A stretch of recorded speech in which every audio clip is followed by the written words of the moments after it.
What's good, everybody? It's Donalja, and welcome once again to the Aww Shhh Podcast. Today, I have the pleasure and the honor of interviewing one of the dopest individuals that I've ever met. But let me explain to you what makes him so dope. One of the things that makes him so dope is not only the fact that he has been killing the game in the entertainment industry by making sure that you know the best of the entertainers out, pushing those fire MCs to the forefront. Not only has he done that, but there is a whole nother side to him that I want to make sure that my audience understands and feels. Now listen, the Aww Shhh Podcast is all about making sure that black men are edified, uplifted, encouraged, and also honored. And this king right here has got next.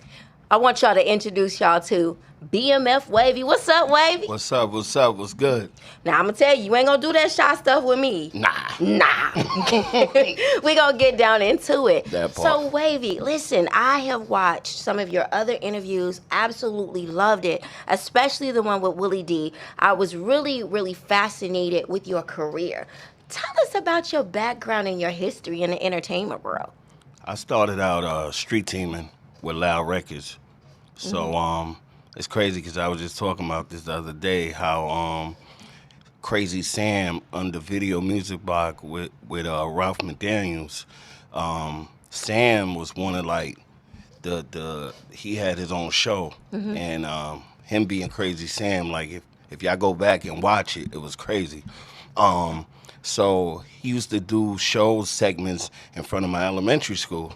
So I used to go and run up on him and say, hey, trying to figure out, I was always inquisitive on the game. So years later, he was holding auditions for street teaming at Loud Records, and I ran up on him and I said, look, bro, you don't remember me? He's like, nah, who you? You know what I'm saying? I said, it's me. I was in third grade when I met you, and then he just started calling me third grade. Third grade. Okay. So street teaming. Like he taught me a lot about street teaming, poster boarding, marketing, promotions. We used to hang off bridges and stuff. That you and I kind of did a little pre-interview, and when you were telling me about hanging off the bridges, I'm gonna tell you, I have a fear of heights. It's beyond a fear of heights. I'm a whole punk when it comes down to hanging off of anything. Even though when I was a little girl, I used to climb trees and jump out of them. Yeah. I don't know what happened in my adult life. But hanging off of bridges? And we're talking about in what city now? New York City, Brooklyn Bridge, Queens, Manhattan, yeah. You name it, 5 boroughs. We was hanging off the bridges. But what was that like? What was it like street? In the nighttime, by the way. In the nighttime. At night? Yes, in the nighttime.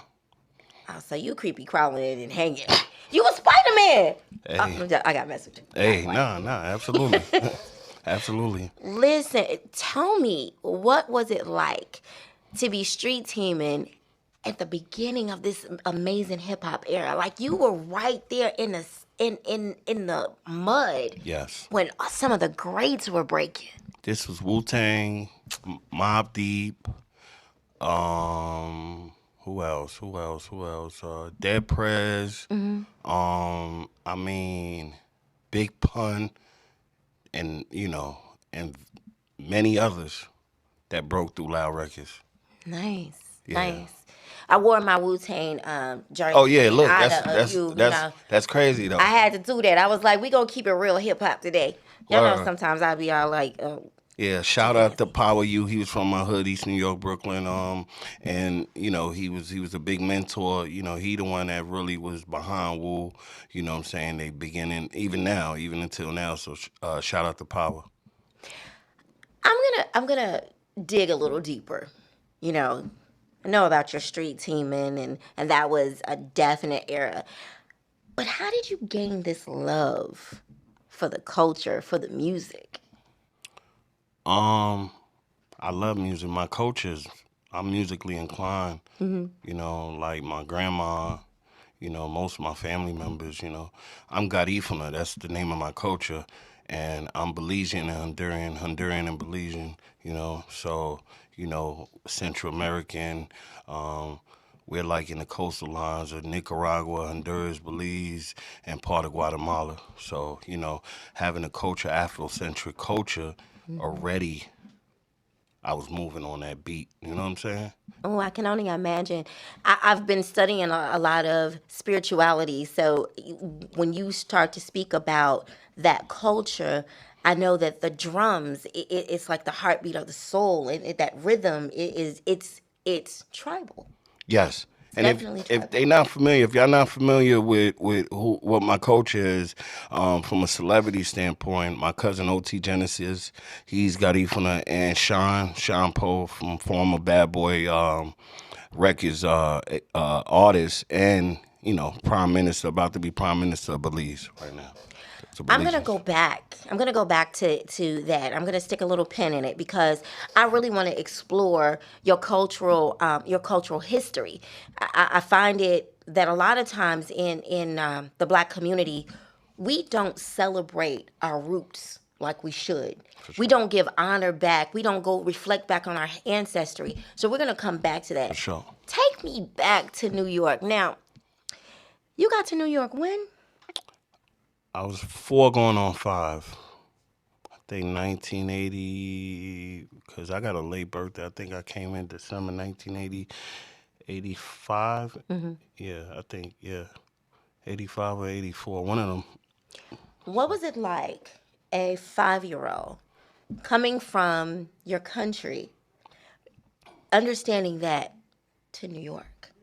What was that like Um, for you? my first language was Garifuna, so that was my first ever words I ever spoke was Garifuna, and then Spanish, of course. Honduras being Spanish Honduras and Belize being British Honduras before its independence. So that's why I got the multi-language, the trilingual. I speak 3 different languages. So I was considered bilingual coming Okay, in. okay. As a young boy, hitting the New York streets. I know you're with your family. What was it like to absorb that New York culture? Because that's a whole culture within itself. Scary. Scary. Could think about it. I'm coming from a third world country to what it is, what the city is, compared to like, it's almost like a jungle book going to the city.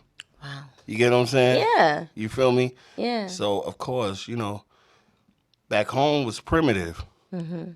Even though we had cars and stuff, but we were still living primitive compared to the city. So, that transition could be scary sometimes. And not speaking just speaking the native language and not speaking English. So, yeah, it was scary for a child, but I adapted later on. You adapted. Now, here you are in New York City, or Brooklyn. I'm sorry. Here you are in Brooklyn. You're Oh, you know growing the up. difference? Absolutely. Okay. Absolutely. That's what's up. Brooklyn, Harlem, New York City, Manhattan. Yeah, Totally yeah, different. totally. I Totally mean, different. Totally different cultural experiences. absolutely. Absolutely. Here you are. You're in Brooklyn. You are a young man navigating, being in Brooklyn. Now, when you came with your mother, was it your mother and your father, or was it just your mom? It was my mom's and my brother, my oldest brother. Okay. So here you are. You have a single mom. You're a young man in Brooklyn who has a different culture, a cultural difference. What was that experience like for you? Um, a lot of how can I put it? It was a lot of challenges. Again, not speaking the language here, English. You know what I'm saying? Even though, at the end of the day, we still kind of understood English, but English is different in Belize also.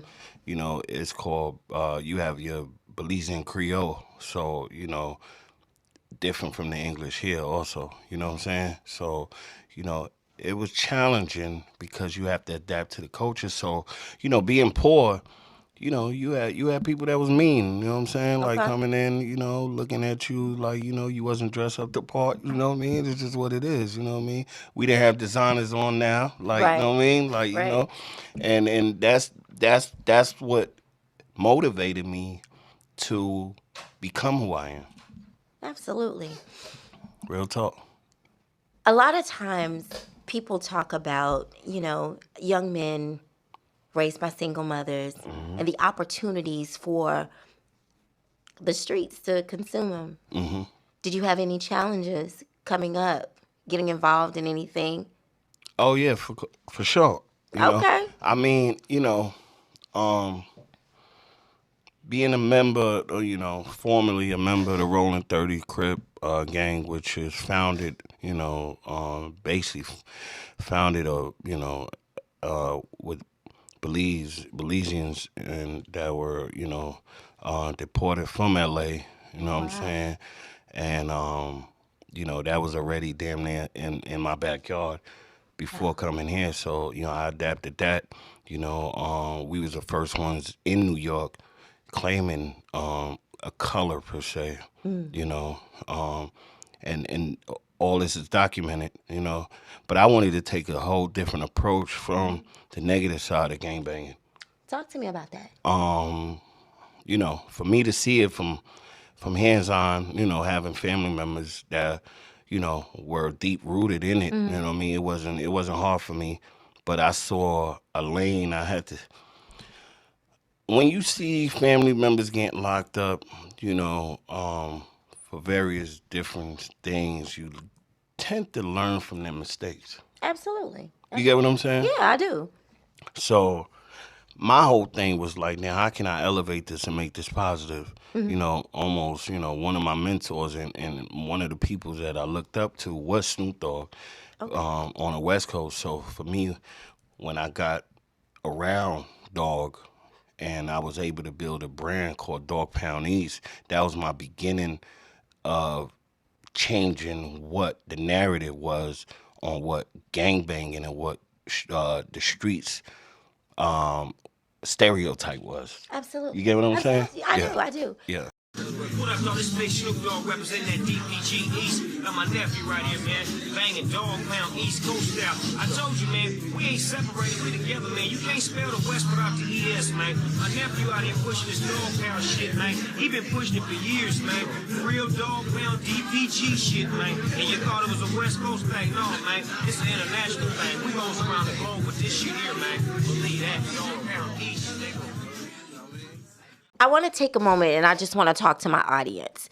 One of the things that I want to make sure that we understand is sometimes gang activity is not a choice, it's a protection, but it also becomes family. A lot of times the media would depict gangs as being consistently negative. I've listened to various podcasters as well as the news say that there's nothing positive that came out of gang activity. And we're not here to glorify gangs. But what I do want to do is to show you that young men and sometimes women that do become involved in gangs, they actually have a story to tell, but also they overcome their obstacles and do some amazing things. For sure. And that's the reason why you're here. For sure. I want you to tell me a little bit more about Dogg Pound East. Yeah. Because not a lot of people talk about that. It came in as quick as it came. It faded out quick because I can say that I was East Coast. I have family West Coast. There's a lot of community of Belizeans in California. A lot of people don't know that. Right. So I had both coasts, so to speak. Mm-hmm. So me being a fan of Snoop and his music, and wanting to be somebody. Like I said, the challenges of coming from the hood and coming from a third world country and to live in the projects in Brooklyn was a big transition. So I wanted to make something of myself. Mm-hmm. So, I was a big Pac fan and Death Row fan. I had families, shout out to Henji, that were like, he was very influential in the beginning stages of Snoop and around Pac. You know what I mean? He rode with Ice-T, you know what I mean? My other cousin, E was DJ. He was a DJ to Ice-T also. Mm-hmm. Yeah. So from that, it was already stones that was planted for me to do that. So once I met him, my sister taught me how to come into this industry because I was a rapper. And I was waiting for you to get to it. You know I was about yeah, to yeah, pull your car. You felt it. I know. I was a rapper, but my sister worked at Sony, and you know she was influential in a lot of different things in my early stages. You know, shout out to Sai. You know, salutes. So you know, for me, she helped me because she was interning at IAR, Institute of Audio Research and stuff like that. So she was at Sony and doing that. So she taught me the business side. So what I did was I started learning. That's what made me start going and getting into what's that whole thing? Street team. I'm sorry. Okay. So I got into street teaming because of her. Okay. To learn the business side, marketing side, the promotional side. So I was always infatuated with logos. I felt like logos always meant something. You know what I'm saying? And anything that I would wear, I was a part of. You know what I'm saying? Just like the all money in, no money out. You know, had sometimes associated the Rolling 60 Crips, but I'm not a Rolling 60 Crip. But this means a lot to me because I was there from the beginning stages of Nipsey. You know what I'm saying? Nipsey is the one that created all money in, no money out. You know what I'm saying? And I love the philosophy. Outside from the Dogg Pound situation, that came later. You know, Dogg Pound came first. Probably around the same time that Nipsey was actually growing also. You know what I'm saying? I formed Dogg Pound East.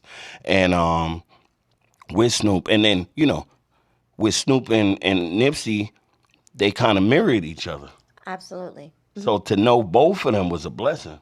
You get what I'm saying? That's some Yeah. power. Ain't That's some true power.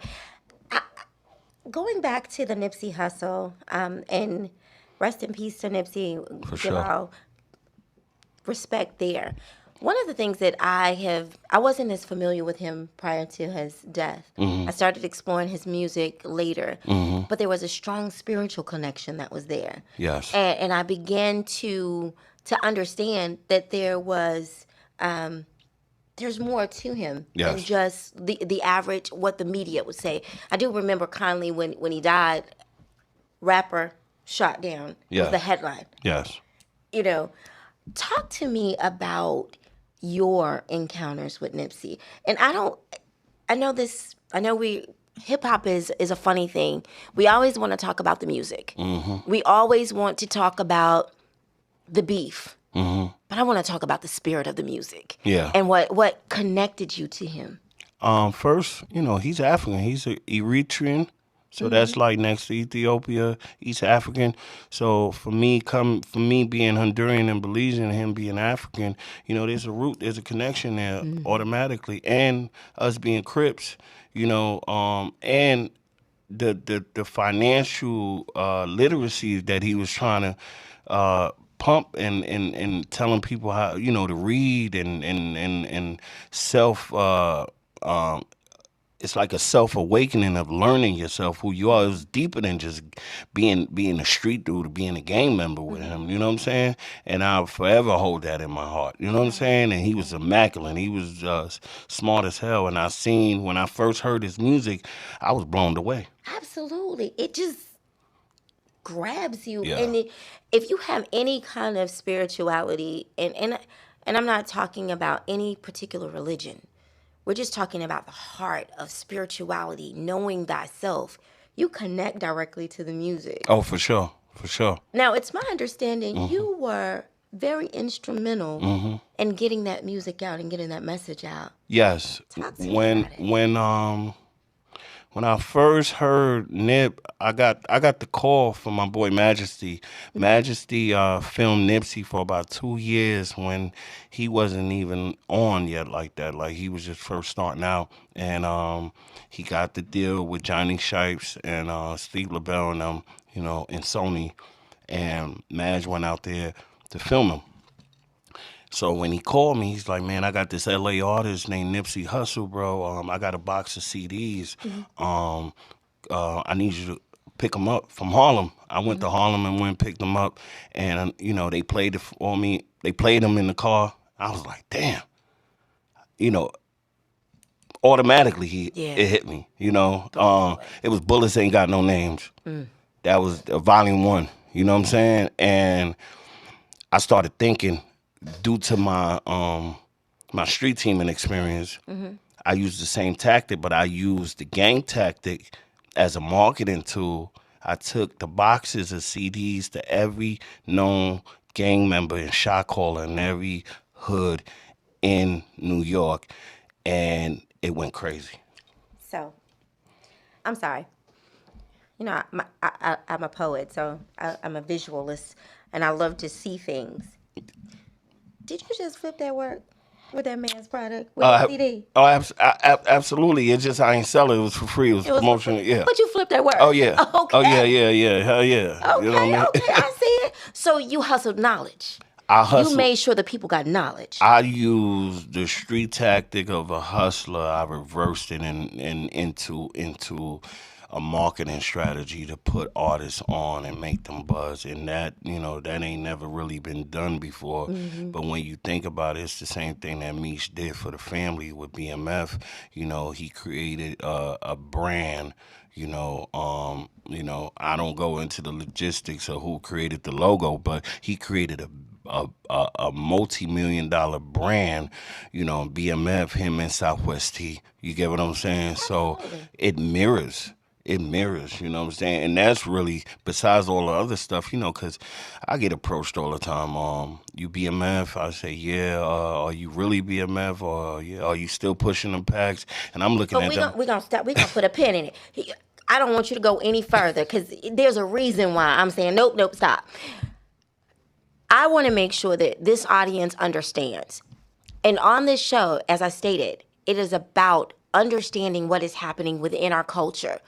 Everybody's watching the BMF show right now. Everybody's tuned in each and every week, and you're trying to find out about what's going on with Meech, what's going on with Southwest T. But one of the things that I notice is there's two sides to BMF. Yes. There is an entertainment side. Yes. And then there's also the business side. I do want to come back. It's all entertainment now. Absolutely. Yeah. In the beginning, it was street. Right. But now it's all entertainment. Right. Yeah. And we're going to delve more into the entertainment aspects of it because there's no way for you to walk around with that iced out chain that says BMF. And not be a real member, right? And crazy. I'm not going to even say that because I've seen some craziness. Really? Yeah. We take those off, though. Right. But there's no way for us to have you sitting right here with that represented and we not talk about the entertainment side. Real or talk. The entertainment. Real talk. So before we delve into BMF and Southwest T, I want to talk about you and some of the other artists you broke in this music. Because, Wavy, I've seen you in North Carolina. We're not going to say where I've seen you in North Carolina. It ain't y'all business. Stop being nosy. You don't need to know where I live. Or him either, okay? It's all good. But I've seen you around, and I've seen you for years. And one of the things I always wondered, I was like, man, what does he do? You always moving and shaking, but what does he do? And to actually sit down and have a conversation with you, you have a phenomenal contribution to music. Yeah. So tell us about it. Let these audience members know. Look at that camera and tell them who you are, Wavy. I wear a lot of hats. I'm a booking agent. I book celebrities in the city. I'm not just in the city. Yeah. I mean, okay. I book celebrities. State to state. Influencer. I also mentor artists, young artists. I'll be starting my own podcast also, similar to what you're doing, and I'm happy for what you're doing also. I make sure, that whoever's around me, I recently booked Freeway, Beanie Siegel, and Memphis Bleak in Houston, and I made sure everything goes safe, everything. Boosie, I was with Boosie, you know what I'm saying? And, for me, it's like I wear a lot of hats. I just make sure artists are safe and when they around my presence and when they with me, Even Lil Bro, we had booked, it was a promoter that booked Lil Meech in out here in North Carolina, and shout out to the big homie Devon. He called on me. I was on my way to Atlanta around that time. Yeah, I was on my way to Atlanta to go film with the homie DT, former G Unit member. And Devon called me, and BMF Devon. He was like, "I need you." I said, "Say no more." He said, "Little bro coming out here, little Meech coming out here to North Carolina. I need you." Turned the car around and went straight to him. You know what I'm saying? Yeah, hell yeah. So that's what I do. Also an actor, also. Yeah. I love unpeeling the layers. I'm still not ready to explore on that BMF just yet. And the reason why is because that's where you are now, but how did you get there? And I want to talk about your contributions to music in the South. We had a little bit of a conversation, and I wanted to explore a little bit more. Mm-hmm. Go ahead and tell us about how instrumental you have been in breaking out some of this trap music in the South now. Let's talk about it. Well, I'm gonna give credit where credit is due because there's the similarity of what Meech was. A lot of people don't know Meech, Big Meech, was musically inclined, and he was basically influential and really from the economic side, music side of things, of really breaking a lot of artists on the low in Atlanta. A lot of people don't know that. So, when everything came from New York and went to the South, you know what I'm saying, there's a bridge. Absolutely. Yeah, you know what I'm saying? So, I mirror that from what I was already doing up there, you know what I'm saying? So I just, for me, I'm a student. And I learn, I study, you know what I mean? And I'm a student of that. You get what I'm saying? So I was already doing it again from the street team and with Nipsey and all the other artists, that I helped promote. So I took that, and it's the same type of format that I apply to this day with breaking artists. You know what I'm saying? I haven't broken per se an artist in the South at the moment, but I know some of the big homies that are behind Lil Baby. You know what I'm saying? And what I'm saying, Big Twin and Lil Twin. You know what I'm saying? Those are those definitely other big homies that you know what I'm saying. Well, I will say this. Because of the fact of the influence that you've had with BMS and in working in the entertainment, you still got your stamp on it. So although you don't take the credit, you still have a little bit of influence in that anyway. I worked at the labels. I worked at Loud. I worked at Def Jam. I worked at Elektra Records. I was there when we just gotta make it. I think that was a single that Trey Songz. I was there with Trey Songz early years. I pushed Missy, Get Your Freak On record. You know what I mean? Fabulous and Lil Mo. My joint. I'm sorry, I had to stop. You had to pause right there because Get Your Freak On. You cannot. It can't come on without. Yeah. You gotta move. Yeah. I'm sorry. Okay, I'm done now. Yeah, we blew that up in the streets. Little Mo and Fabulous. What was that? Superwoman. Yeah. So I was influential in that. Even when we went over to Atlantic, Pretty Ricky. Trey Songz again. Lil Kim. You know what I'm saying? You name them. I was there. I was. Nice. Nice. For sure. I've got a question, and I'm gonna come back. I'm gonna come forward for a second. And I have to do this only because it's in the headlines right now. What do you think about this Kendrick Lamar and Drake beef right now that's going on? I just spoke about that too.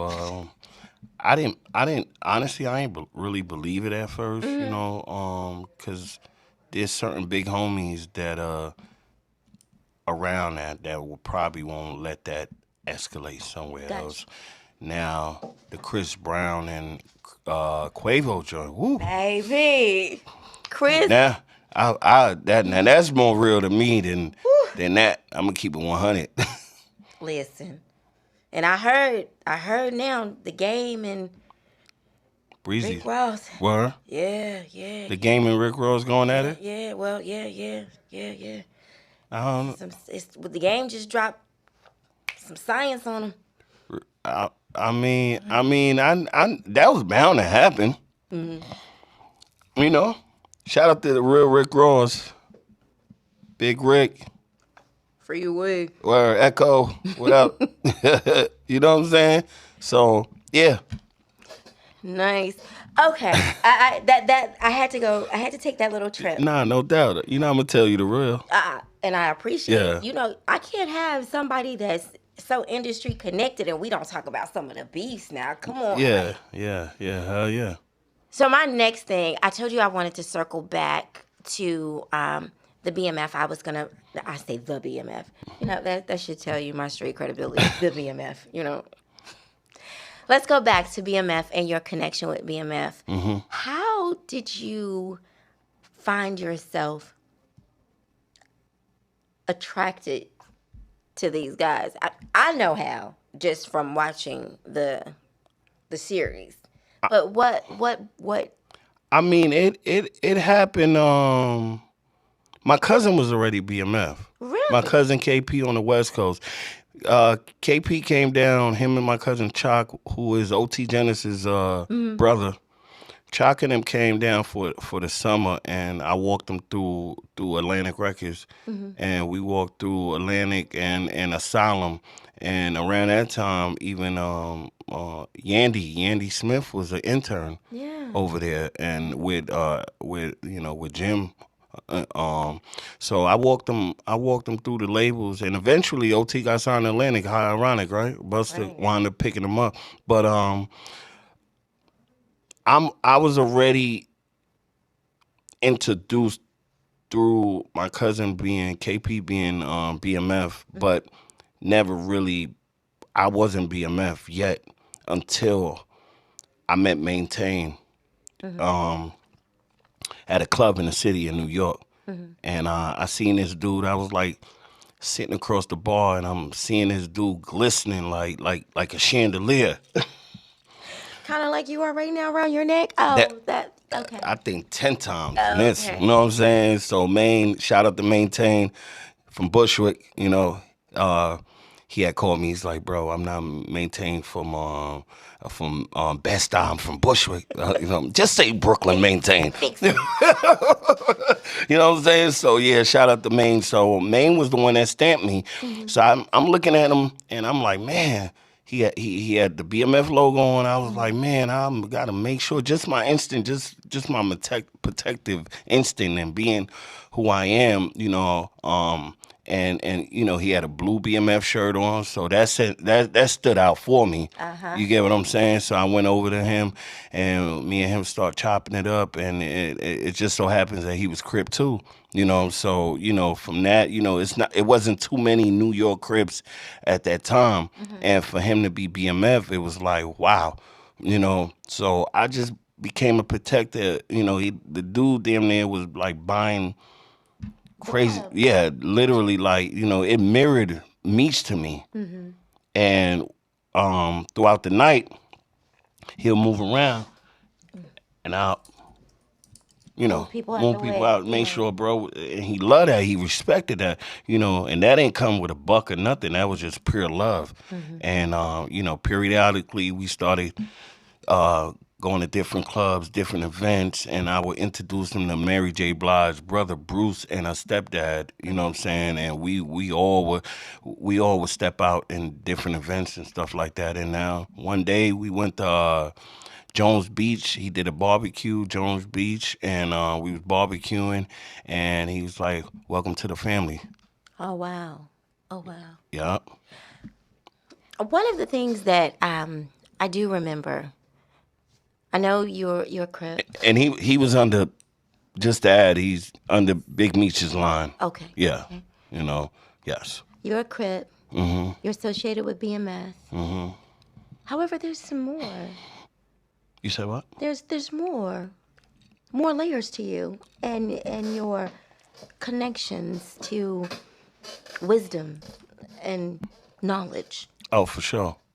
Tell us about that. Spiritual side or just give me an Both. example. Give me both. I mean, like I said, I feel like, you know, Zulu. you said Zulu? Mm-hmm. Like with the Zulu Nation? Absolutely. Yeah, how you know about that one? How do I know anything?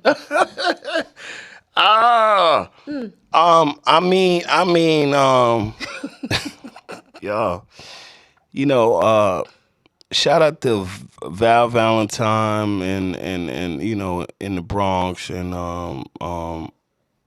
it's crazy. Wow, you just messed my head up on that one. I apologize. No, it's all good. It's all good. You know, that was a chapter of Zulu Nation. It was called Black Spades, and I was always into freedom. You know, knowledge of self and a revolutionary, like, you know, because a lot of people don't know that CRIP stood for Community Resource for Independent Progress. And, you know, I was always had a revolutionary mind, of course, coming from a whole nother country, you know, and see, people don't understand that a third world country survival is totally different from here. You know, instead of fighting over sneakers and clothes and women and jewelry out here, we fighting to survive and eat and make sure our water is clean. So I always had that. So when I got around the whole Zulu thing, you know, at the end of the day, you know, I'm gonna keep it 100 with you, knowing that, you know, my family is all Crips. I had an issue with the red, black, and green thing because those men, you know, those meant blood colors. But at the end of the day, you know, sometimes we gotta overlook that, you know. So this is how I got cripped in. So I had rest in peace, Carmen. My brother was dealing with a young lady named Carmen. She passed away, and we became real close family. She's also got Ifana, and she was connected to the Zulu Nation and Black Spades. So I was young. I was real young, and I came in the house. Me and my cousin Costa. We came in the house. We had the whole red, black, and green African symbol on, almost similar to this shirt right here. Like, you know what I mean? I mean, we older now, so that don't really apply. But at the time, it did. And my brother, which is, you know, he was a high-ranking Crip, you know, that's how it became. And he just popped the shit off our necks and you know, beat us up. You know, we fought in that living room for like a good 2 hours, you know, tussling and rumbling and knots on the head and everything. After we was done, he threw blue flags on us and said, "We Crips now." Okay. So that's the way I got jumped in. By your brother. By my older brother. Okay. Shout out to Big Bro, too. The reason why I wanted to... Yeah. I just had I took it back real quick in my head, so you know. What I mean? You had that whole visual, y'all fighting in the living room. Yeah, that was a big stamp right there, blow for blow. Man. You know, and I box, so you know you can imagine. Y'all two was just acting a fool. Okay, I get it. The reason why Luckily, no weapons was pulled out. None. You're still here today. And yes. So was he. So we're good. Yes. I wanted to bring that out because as a black man, you have so many layers. Yes. You have your connection to the Zulu Nation. You have your connection to the Crips. You have your connection to BMF. You have this strong spiritual side. You are an entrepreneur. I got blood family members too. Shout out to them, so you know it won't look biased. You know what I'm saying? So you know, shout out Shaka Raka. You know, L.A., West Coast. I want everyone to understand the beauty of being a black man in America. A lot of times we talk about the struggle. A lot of times we wonder why black men are angry or why they're quiet. We don't understand the suffering that they've had to endure in order to get where they are. Black men suffer from the highest levels of depression because there is a constant need to protect your family, protect your community, and to protect yourself. We always talk about black on black crime. We talk about the police. But the reality of it is there's a war that happens in the mind for our strong black men, especially those ones that are trying to do the right thing. We have prisons that are filled with men that are just, they've given up for whatever reason. And their minds, it's a constant battle. Have you ever had to struggle with depressions or any kind of mental health at all? Of course, I think it comes with it. You know, it comes with the wounds and getting deep. I think you the first person that I shared this to of my stabbing. You know, I got stabbed in the Bronx 3 times, 1 inch away from my heart, and I knew it wasn't my timing. You know, for me to be here. You know, and you know, it was due to various other different things. But yeah, depression definitely sits in. You know what I'm saying? When you've been wounded, it's like a soldier being wounded in a soldier being wounded at war. You know what I'm saying? So you know you get your PTSDs, and you know what I'm saying. So you know they had to stick a tube down my chest and drain the blood out of my chest. So 1 inch, and it was a homemade knife. So you can imagine the vet, it was poisonous. So you know what I mean, it was just crazy. They had to give me crazy tetanus shots and stuff. You know what I mean, just sitting in the hospital, beep beep beep. You know, it's just real. Just hearing that psychologically, Right. you can hear that for the rest of your life if you're not centered spiritually. Right. And I believe I survived that thanks to God and my ancestry. Having that, you know what I'm saying? Hearing them drums, knowing that I was going to heal, and you know, in my head, and you know, because my culture has a strong spiritual lineage to drums, and you know, we got a big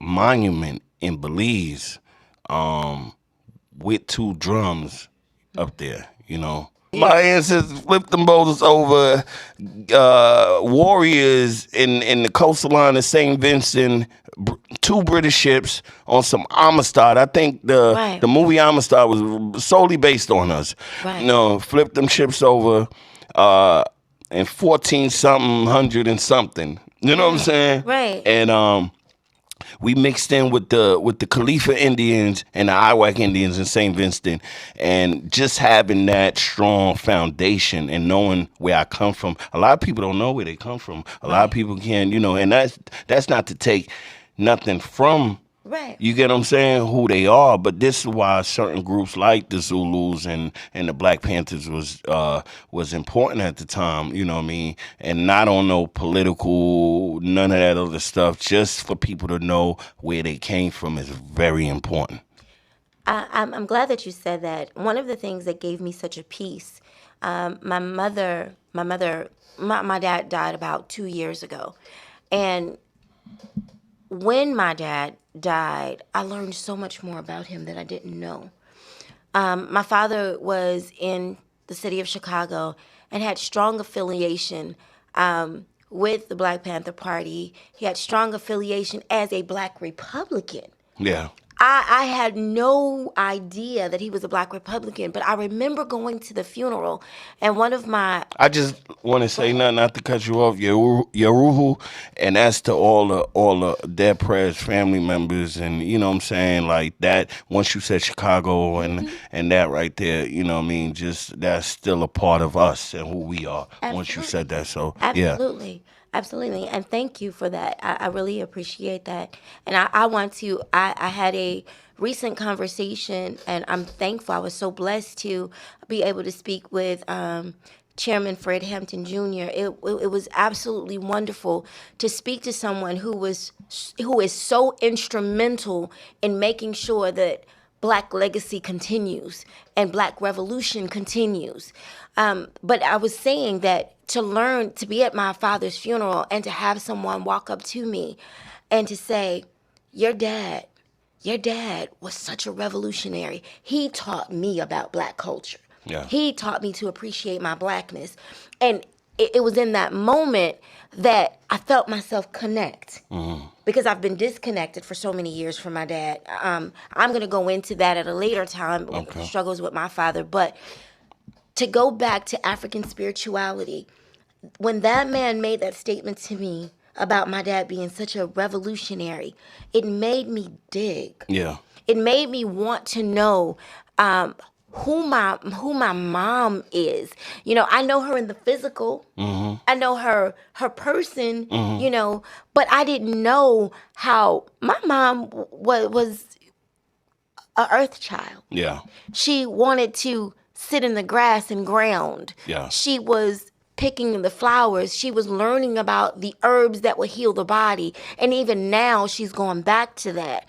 When you talk about your spirituality and you talk about being from a third world country, what fascinates me is how you light up to talk about home. Yeah. To talk about the land and to talk about that legacy. And I had to say, King, tell us about home. Home is amazing. It's beautiful. The food, the culture. You feel alive. You eating live food, plant-based foods. Those are live foods. It's amazing, and this what Unc brought to the table. My sister had brought Unc to my show when I was rapping. I was so connected with G Unit at the time because I got introduced to Spider Loke. Going back to my cousin KP from Gray Street, introduced me to Spire, him and Chalk.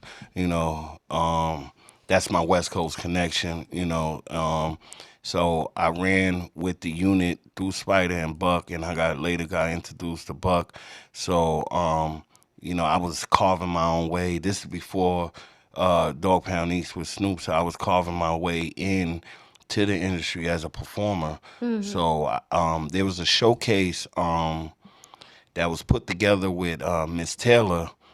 Miss Taylor used to manage Life Jennings.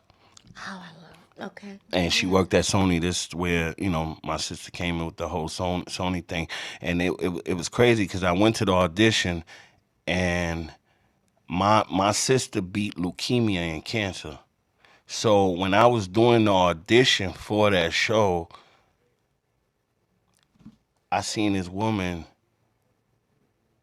tell me, "Come here real quick," after I performed, auditioning, and she said, "Brother, you don't remember me?" And I'm like, I was just stuck, because once you fight those type of diseases, it changes you. It changes your whole The look. Yeah, and I always thought, my sister just disappeared and went back home and disappeared, like, you know what I mean? And she took her hat off and glasses off, and she said, "It's me, your sister." Oh, wow. And I just hugged her. She hugged me, and it was amazing to be reunited with her after all them years from her teaching me and running up to IAR and running up to Sony and her, me skipping school to go see her and her teaching me the business. So to see her 15 years later to be the judge for me performing, she's like, wow, he's still at it. Mm-hmm. You know what I'm saying? And he's gotten better. So she was, she was so proud of me that, she brought Sabi, Dr. Sabi, to come see me perform. And it was an overwhelming experience for Unc to come see me. Shout out to Usha. Shout out to the family. I was introduced to some of Dr. Sabi's teachings some years ago through Rashim Pugh. Shout out to you, Kilo. Thank you again. And learned quite a bit. You have strong ties to Honduras. Yes. You have Dr. Sabi at your show. Yes. You are a Black man in America who has battled, stood tall, conquered, succeeded. And now, here you are, sitting here today, running your own company. You represent BMF. However, you represent your homeland. Yes, absolutely. Absolutely. I have to tell the audience, I usually do a pre-interview because I like to get to know another side of my guests. And as we were sitting and talking, one of the most amazing experiences, as you were talking about your homeland and being able to pick fruit right off the tree. Yes. And eating it and biting into it, and the difference between what the fruit here is like as opposed to the fruit there. Totally different. Food, everything, totally rich, totally different, you know? Being able to heal yourself with various herbs, being able to connect to your ancestry. Listen,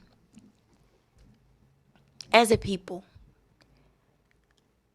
I implore you to learn about your ancestors. Every culture does, except for us sometimes. We forget to go back. We are kings and queens in a displaced land.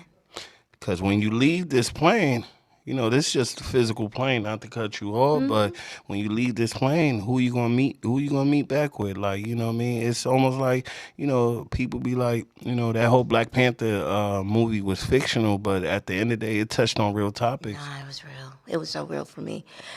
Watching Black Panther and sitting in that Starbucks talking to you, I had the exact same experience. I felt your lineage. I felt the connection. I got goosebumps just to hear you talk about your people and the land. And one of the things that I wanted to make sure that we did here is I wanted to open up and so that everyone could see the kingship within you. Excuse me. It's one thing to represent the different brands. It's another thing to represent where you come from. Oh, for sure. Home is where the heart at, right? Mm-hmm. Yeah.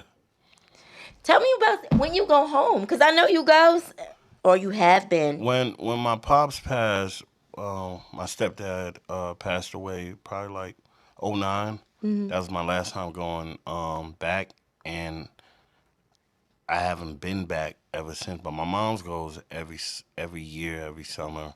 But you know, it was a connection between me and him. So it took me a while to get over. Death is different. Death hits you differently. Than, Yes. You get what I'm saying? Yeah, So, yeah. you know, my connection to him was home. And, you know, I didn't want too much of the memory to hit back because it's painful when you lose somebody that was, you know, that was my anchor. You know, Yeah. he raised me from when I was 5.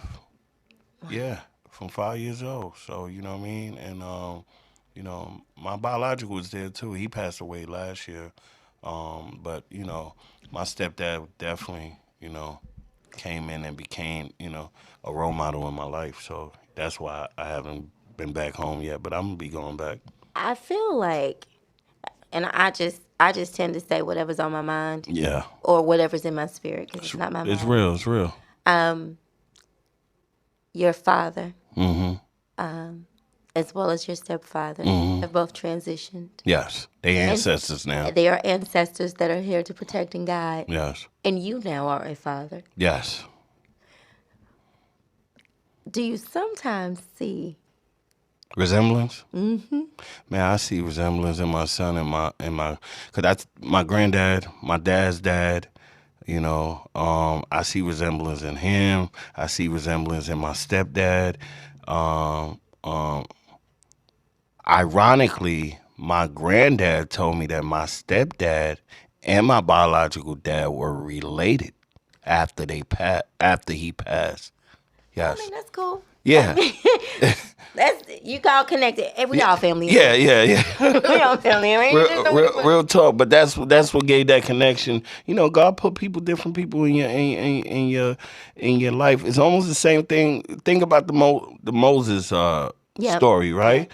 Where the mother put Moses in a basket, right? Yeah. In the Nile River, just for the sister to pick him up, right? And had a mother nurture him without the what was Pharaoh's daughter, Yeah. not knowing that was her son. That was her own. You get what I'm saying? So it's almost that same type of narrative. It's all divine, though. Yes. It's all divine. This person was supposed to be a part of your life. Yeah. I wanted to, before we wrap up, I did want to go back and talk about your experiences with BMF. I want to know some of the positive things that they've got going on, because here's my thing. Society is always going to highlight our negatives. Society is always going to say, well, all they did was run drugs. All they did was do this. All they did is do that. It's so many different educational opportunities. Well, this is what they don't know. Thanks to 50, you know, even before then, like, Meech was influential in a lot of different positive things, you know, and helping young artists. As you can see in the series, he was very influential in helping different artists become who they became, you know what I'm saying, and got put on. So this is where we at now. Is brothers moving forward, and not every member of BMF sold drugs, and I need everybody to know that. You know what I'm saying?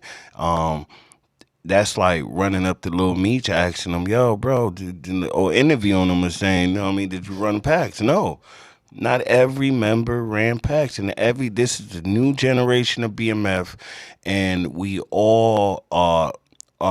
Let's say we all are in the arts.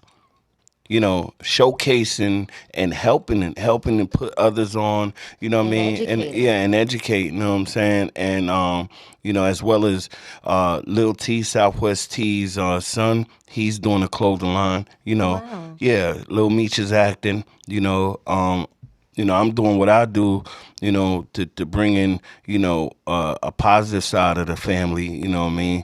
Until Big Homie come home, you know. Southwest T is also, his brand is 263 with his son, you know, pushing out, you know, the clothing line. So yeah, definitely, you know. Okay. Well, thank you so much for letting us know about that. Now, what do you got going on? Because, Well, I mean, I've been seeing some clips of you acting. And yeah. My passion, you know, besides music is acting. So I'll be showcasing my acting ability on a web series called Mayhem. So check that out, you know. And we got a big BMF party coming up in Myrtle Beach, South Carolina, May 24th. I'm also a part of promoting Jada Kids in North Carolina coming up on June 1st. Shout out to that. Yep. All right. Listen, I really enjoyed this. It's been so much fun talking to you, and I wanted people to get another side of you. Ladies, listen.